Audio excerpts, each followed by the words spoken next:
more.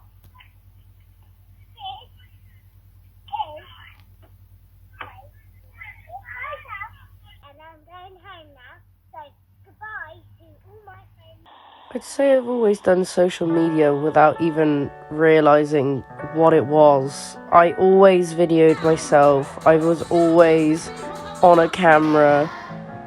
I always knew how to hold myself in front of a camera. We come to the school station and they let me go my home early. Bye. I've always had a love for filming myself and dancing in front of a camera or speaking to no one. It's always been fun for me. And that's why I made such a easy transition into social media at the age I did. I wouldn't consider myself an influencer yet, but as well as dance, I do have a profile for myself online on both TikTok and Instagram, as well as my YouTube channel.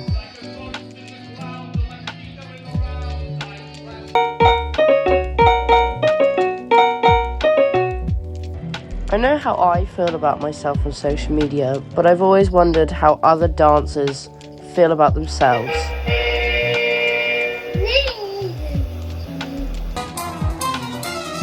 Sometimes it's just way too easy. It took me a while to get to the level I am today with myself and posting myself on social media.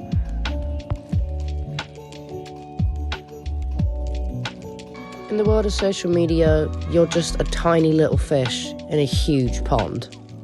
Right, I have the pleasure of announcing Filming Fashionista. This is the person that comes to class every week learning anything fantastic, but during filming week puts in that little extra spice, the little extra effort to kind of coordinate both eyeshadow into her looks. This goes to my lovely Alishia. Before we get any further, I realise I should probably introduce myself. I'm Alishia, a 20-year-old dancer who currently studies at Roehampton University. The world of social media and the effects it has on dance in recent decades has fascinated me, and I wanted to investigate it in depth. So allow me to introduce you to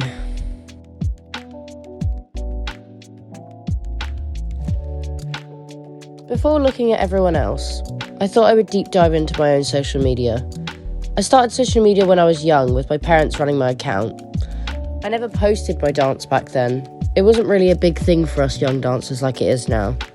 I am constantly seeing children as young as around 5 years old with professional headshots, video footage, and attending every London and LA class they can. My first dance that I posted public that's still on my professional Instagram account is from the 5th of May 2019. It has 97 likes, 25 comments, and 614 views, which at the time I had 500 followers. It got me connected to other dancers and showed me learning to love the style that I'm strongest at now, commercial. Seeing how far I've grown as a dancer and the stuff I'm most proud of is barely seen anymore on Instagram, it is very deflating. As someone who uses her social media as a public platform and getting paid to promote stuff online, it can be very upsetting to see hard work slip under the radar. It's also upsetting knowing that sometimes I need to be perfect for an Instagram to be posted. Now, I can be confident and have as much love for myself, but if something doesn't look perfect, I won't post it. A little hiccup here and there never really hurt anyone, but if I've really messed up, I won't post it. For example, this video here, My Chick Bad, the whole choreo, I absolutely flopped, so I only posted the freestyle. Here's a compilation of every single time I've made a mistake, because it's only fair to what I made the dancers do that I show my own mistakes too. But hey, I'm getting ahead of myself. We don't need to know about that yet. These videos range from when they're from, and again, to some people, these might not even be very big mistakes, but to me, they're just not nice to watch. I train at the Army DC Dance Company, and every 2 to 3 weeks we get professional filming done, and it's so nice to have. and every video I'm very proud of myself for even filming. However, it is very deflating knowing you have to go home and you messed up. Every single one of these videos I refuse to post on my Instagram. It's not the best version of my dancing, so I wouldn't want people to see it. I asked a group of dancers to post and dance in a style they've never done before. I completed an experiment and interview with multiple dancers, and the results are very, very mixed. This section I would like to call comfortability. I made 7 dancers take an experiment to see what really is the big deal about posting on social media.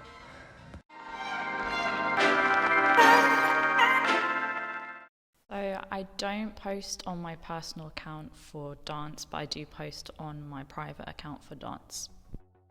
Because I'm a perfectionist and my technique needs to be on point. I do post on social media sometimes. I mainly post dance videos on my story. I like to share things with my friends and family, but I don't always want it somewhere permanent. I do post on social media, but I post on a separate account to my main one, and I just do it because I like to share with my family and friends what I'm doing, but I don't really want it in my personal space. I want to keep it separate so that I can keep it as a kind of journal as my progress. I think it's quite irritating because the dance industry is very, very hard to get publicity in. So a lot of people were using social media, mainly Instagram, to get their publicity in dance, but now they've changed algorithms and it's a lot harder to be seen. So it's like even harder than it already was to actually get out there in the dance world. I deleted TikTok because when watching a lot of dance videos, I feel like there was a certain stereotype to what outside people would think what dance is. So a lot of people that would watch TikTok, they would look at dance and would see a very standard and a very simple, nonchalant dance, not make dance look a lot more easier than what it is, but it didn't show the dance industry's true potential of it actually is and what dancers actually can do, and not just With social media, there's always this kind of standard of perfection. You always have to appear to be perfect, look perfect, be perfect, and mistakes, although they're really common and they always happen, you don't want people to see you weak or doing something wrong. So I then got my dancers to write down their 3 least favourite, least confident styles. Techniques or styles are ballet, Horton and hip-hop. I think ballet might be for a lot of people because it's so specific and so the most mainstream of the dance styles that you'll never be perfect in it or never feel perfect, so that you won't ever like it really. I chose Cunningham, ballet and hip hop. I don't like ballet because I can't do it, and I don't look good when I do it. I don't like hip hop because I'm not very good at being limber, and I don't like Cunningham because I get bad grades in it. We're doing musical theatre. We are doing commercial. We're doing ballet.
I really didn't like it. I just tried to pretend I wasn't doing musical theatre, and I'm kind of scared about posting it because I care about what people's opinions of me are. Very anxious, like I should be checking it every few seconds. I feel like an idiot. I don't really have much to say. I can see who's seen it so that I can sort of expect backlash. Not that I will get any backlash. I don't post dance that much. People are going to actually think I look like that.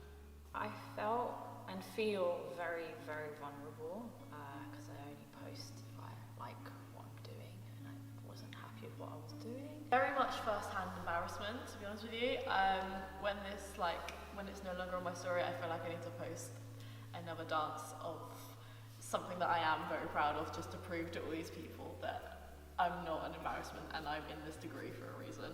I feel like I kind of want to crawl out my own skin and just be like, it's not me.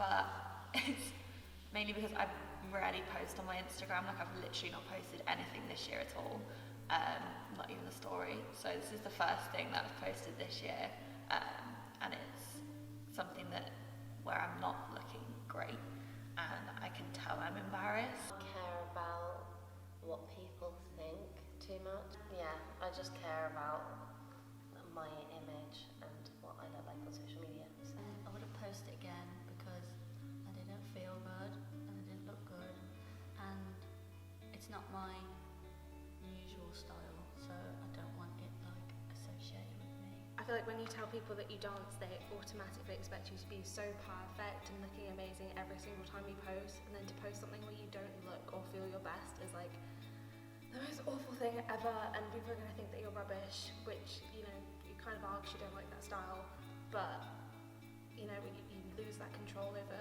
what image you put out. I wouldn't post a video of me doing improv again because I have absolutely no knowledge and it made me look really stupid. But I'm not completely against posting videos where I make mistakes. But I think this video was just like a whole mistake. I think I like to post my best bits on Instagram purely because, especially for people that you don't see every day or people that you're not in contact with, all they see of you is what you put on social media, and so you want to kind of portray the best version of yourself. I feel like social media is used as a reflection of yourself, as like a highlight reel of what you do, and so to post something where you don't like look how you want to look or be perfect, it's not even about being perfect, it's just you need to feel comfortable with what you post. It's like, it just feels weird to do that because it's not a highlight. It's very much a low light, and it just doesn't fit in with how most people use social media, and there can be judgment from that. I think because life is rubbish for everyone at some point, no one wants to dwell on it, or no one wants other people to think they're going through like a bad time because it might be like seen as a cry for attention or something. I think that's just like our generation has just been brought into like the standard is that you have to be perfect, and posting on social media of parts of you where you don't feel like you look your best, you just automatically think of what people are going to be thinking of you and what they're going to say, and it's very like overwhelming. And I think when people post on social media, and especially with dance, you've practiced for such a long time to get it right. I think there is such a stigma online about what people post, especially like when you look at influencers and like professional dancers who are able to get publicity on social media.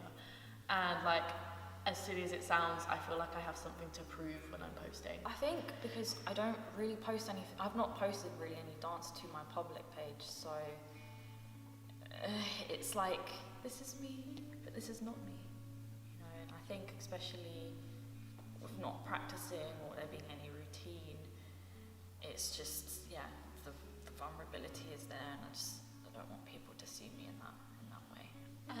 I think I'm quite an anxious person anyway, like even if it's something where I know like people have told me like, oh, you look alright, or like you look pretty, or something like that, which I know that I feel alright about it, but I'll still kind of be worried about what people might say, especially if it's a dance video. Like, I've rarely posted dance videos, and obviously people that I know back home think, oh, she's danced for like quite a while, and she's done it for like however long, like most of her life. So if you post something where it's not perfect, you kind of feel like they're going to look at it and be like, oh, well, she said she danced for like 16 years, but here she is looking stupid.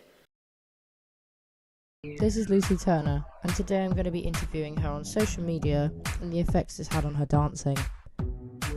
Lucy currently trains at London Contemporary Dance School. Lucy has taught at Move It twice, 2022 and coming up 2023. She's also been on the main stage. A huge achievement for Lucy was going on The Greatest Dancer back in 2019. Lucy is an incredible artist. Many would consider Lucy an obscure artist. Here is the interview with Lucy Turner. How did you get scouted? I got scouted for The Greatest Dancer back in like March 2019. I posted like a video of me doing some like quirky improvisation on Instagram, and from, I think it was like the hashtag #DanceUK hashtag, I had one of the scouts then email me through like the little email button on my Instagram profile, and yeah, I just got an email being like, hey, I saw your quirky dance video, I like went through this hashtag, found your thing, and we think you really have what it takes to win The Greatest Dancer. From that, there was like a rigorous like not audition process, but there was like a long like kind of interview process where like people would get cut every round. I had spoke to so many people at Thames TV. They obviously talk to you about like, you know, do you have like a sob story kind of thing? Like, do you have anything for us to like talk about you personally on TV? What happened after? What was the like next steps after that video? Yeah, so after you helped me film that video was kind of like a little like test of the space. They wanted to make sure that my dance could fit in the studio at The Greatest Dancer. From that, I think like a few days later, or maybe a week later, was my actual audition. And my audition day was like a bit chaotic. I was really ill on the day and ended up like throwing up a bunch before I went on stage. I literally had like the paramedic with me. It was just like, it was a lot of chaos.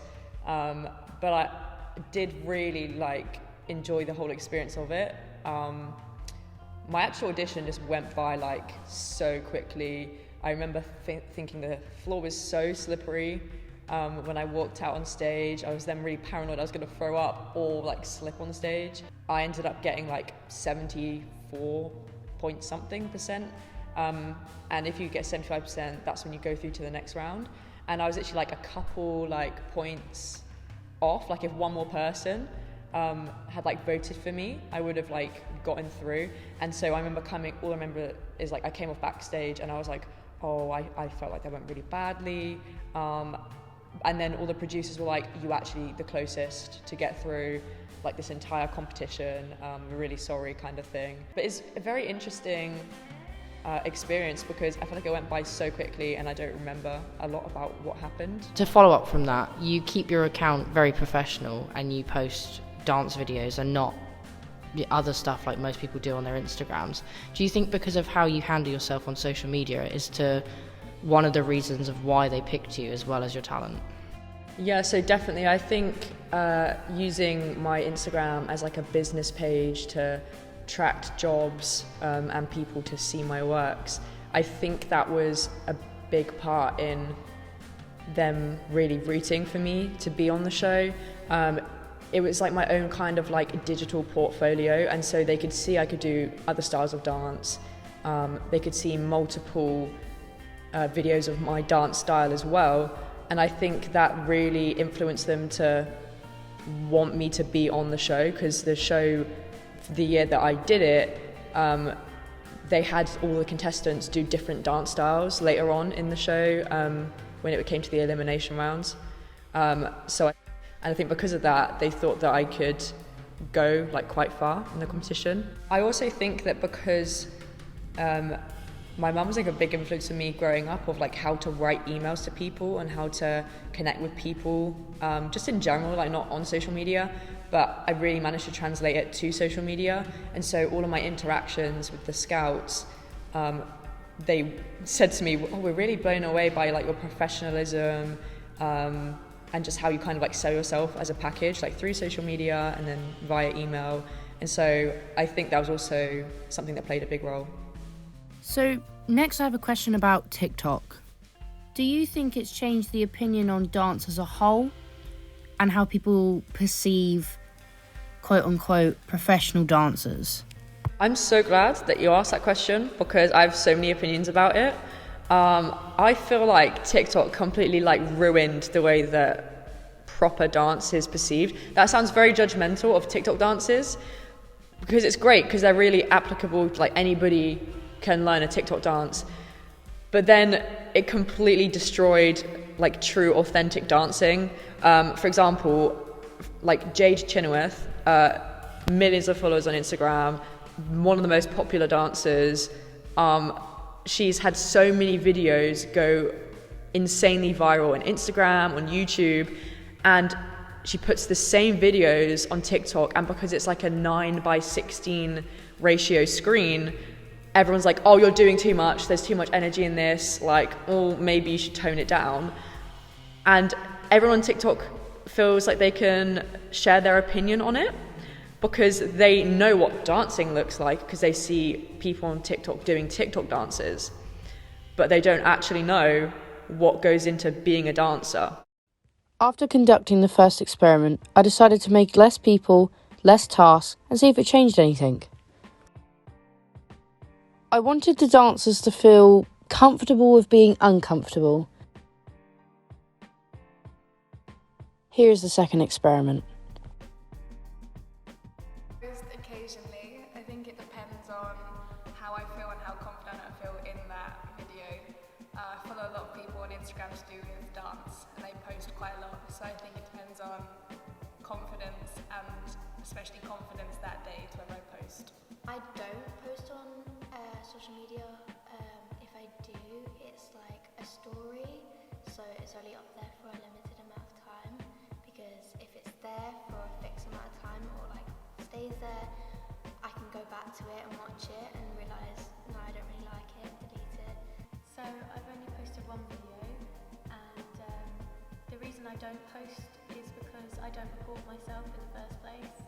I have no recordings apart from if they're in a group, which I can't release yet because they're for a competition or something, so no, I don't post. But my view on Instagram is that it used to be very real and people used to post their own lives, but now it's a showing off contest which affects lots of people's confidence. People don't show their vulnerable side anymore, so it's just, it's not quite a healthy space. I feel like Instagram is now more for you, so anything that you like or you interact with, you see more. So like, if you're not interacting with your friends or like dance content, you're not really gonna see it, so it's not really good for the dancers who want to be like showing off what they can do and get more like, I don't know, views and stuff like that. Like TikTok is just for if you want to hop on the trend and become famous. It's not about like dance being dance, it's literally just arm movements that you can do in front of the camera. I do not have TikTok. I don't have TikTok because I think it's a very social commentary based social media. So I think you only become, like I mentioned about trending, it's not actually dance. You won't make it if you're a good dancer, you'll make it if other people can relate to that dance and do it. And I think where it's such a widely used social media, everyone is on there, so it's more open to like trolls, this kind of thing. So even if you wanted to post like a good dance, you'd be worried about what people are going to say, because that they can't do that, so they take their insecurities out onto what you're doing. My views on TikTok is that it does bring dance more recognition as dancers get popular and more and more people start involving themselves in dance. However, it isn't the type of dance we do, as it's our career. TikTok dances are in a way dumbed down, and in relation to what we study, it can be a little insulting, and it is nice to see more people like getting involved in dance, but then the real dancers get overshadowed by it, and people don't want to watch a complex contemporary dance. They want to see the same trend that's going round.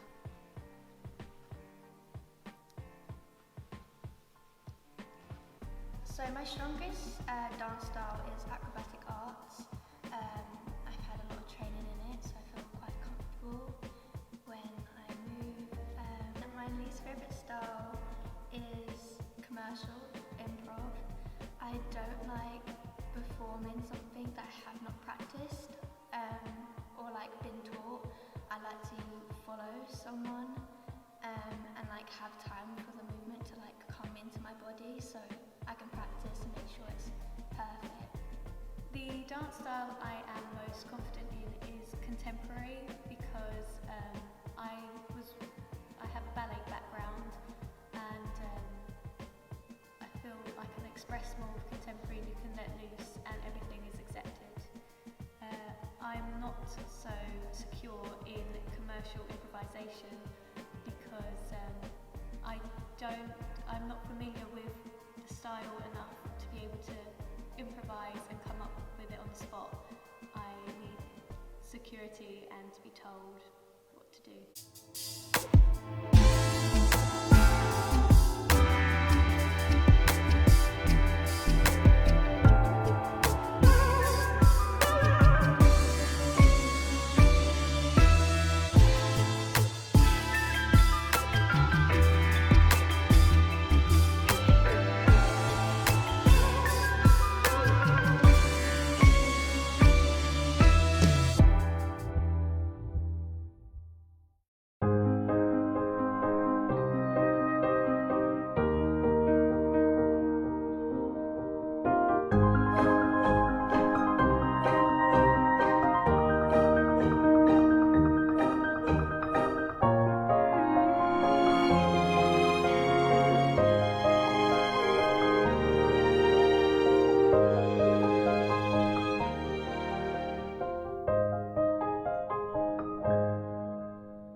So I watched both pieces, and I think one I was definitely more confident in, and each movement was flawless. And then the second one, I think because in their head they're not used to that style, they'd convinced themselves they looked bad, or they weren't happy with it. But it looks, I think, so much better than what they think it looks like. I think because they're more confident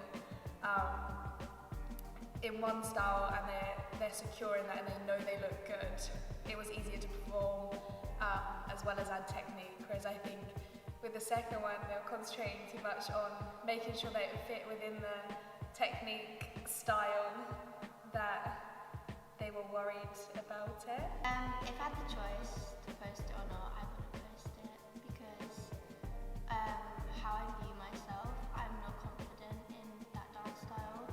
So if I think it's not good, what is other people's opinions of it? And sometimes I let people's opinions matter too much. So I'm always worried about what everyone else thinks. Whatever you post on Instagram is normally like your picture perfect life. Everything's like perfect, well like tuned, and like there's nothing, you can't find any like wrongdoing. So if you post something that you're not confident in, or it looks a bit like you can see flaws in it, I feel feel like you feel you're going to be attacked more? I would not post it because I don't feel confident in myself, and I know that that's not the way I dance, and it's not to the best ability. And posting stuff on Instagram, everything's manipulated to show the best of ourselves, and I just know that I will be judged, and people judging you is an occupational thing that comes along with this job. Like everyone's a critic, and you are your own worst enemy with that. So, in conclusion, it's subjective, which most things are. But personally, I do think social media is great for dancers, but you have to be careful with how strong are you? How thick is your skin? Because it comes with it. You have to be strong. I hope you enjoyed, and I had so much fun making this. Thank you.